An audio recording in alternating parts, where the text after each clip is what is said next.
guys doing? Pretty good. Good. Just heading down for the protest? Yeah, we're media. No, it's all good. Oh, okay. So we're not blocking anybody. We're just basically telling them that if they want to cross the border to turn around here because it's just easier. Basically what we're doing right now is we're just informing them that if they're trying to cross the border, like to get into the United States, it's just not able to. And if they keep going that way, there's no like lodging or food or anything like that. So we just turn around here. It's just easier to head back up. Yeah, so yeah, just stay down this road. You can't miss it. And best of luck. Be safe when you do get amongst the vehicles. Just watch your speeds because there's a lot of people walking around drinking and stuff. So oh, okay. Yeah, Oh, just cool. be So safe. it's fun down there. It's not not hostile or anything. So far, yeah. You've already heard about the trucker convoy, but that's not just happening in Ottawa. You see, that sparked something across the nation. And right now, we've got a trucker convoy. It's a slow roll, a Truckers for Freedom rally that's taking place at the border, stopping travel between Canada and the United States of Freedom Land. Now, this is somewhat unprecedented, and Jason Kenney himself has come out against these guys because they don't want to go through permanent medical procedures to live their daily lives. So we're going to find out what happens. We have K2 here behind the camera. He's been going out there, and tomorrow he's going to get some coverage of some of the guys here and to see some of the action that's been going on, because as we were walking through, there were barbecue pits, all sorts of stuff. So these guys, they're digging their feet in right now. They're not going anywhere until all of these mandates are lifted. And we saw a sign on the way that would tell you exactly that. So stay tuned. We're going to bring you the other side of the story. And let's go check out what this convoy looks like right now.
We ran into a group of guys who were just heading to bed, and they said, well, obviously that's where everybody else is. So we are here a little late, but we are grabbing the nighttime footage of all the trucks here. As you can see, that this is the American side who are just trying to come in, and on the other side here we have the Canada side who is blocking the way there. With the group of guys that we did find, filled us in that at 8 a.m. tomorrow, this place is going to be packed again, and we'll be able to talk to more people and more truckers who are fighting for freedom. So this group of guys also told us that there are both sides to the story. Of course, the trucks here who aren't part of the rally, they're stuck. They're stuck and they're trying to do their jobs. And some of them have been getting into heated arguments and whatnot of just trying to get across. But they said even most of them are pro getting rid of the mandates. However, there is some fake news going around that they're stuck here without a ride away or food, medical services. That's simply not the case. The Canadians on this side have been more than accommodating. So tomorrow we will be covering that side of the story as well.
Most of the fellows here are off to bed. Of course, right now it's 2 a.m., so of course they're probably going to be asleep. But we're going to be here bright and early to show you what's going on, to show you the other side of the story, because mainstream media, well, they're nowhere to be found. And when they are found, they're slandering everyday Canadians. I hope you like some of the visuals we had here today. And let me remind you, they're not just fighting to end the mandates revolving around vaccination for truckers.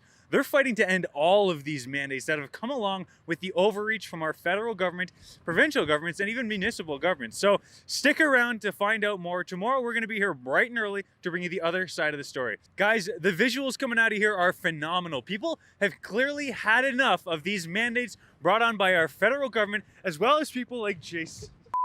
Hey guys, it's a little too windy right now for me to keep my hat on proper, but you can get some cool merchandise at rebelnewsstore.com. And let me remind you, stay tuned, because tomorrow we're going to be here bright and early to bring you the other side of the story. And you can check for live updates. Go to Twitter, check us out, Kian Simone and Sydney Fazard, to bring you full up-to-date coverage on the situation. Because as you know, mainstream media is not going to be here. Maybe it's the breeze, but I think they're just cowards. So I want to thank you for tuning in. For Rebel News, Sydney Fazard and Kian Simone for Rebel News.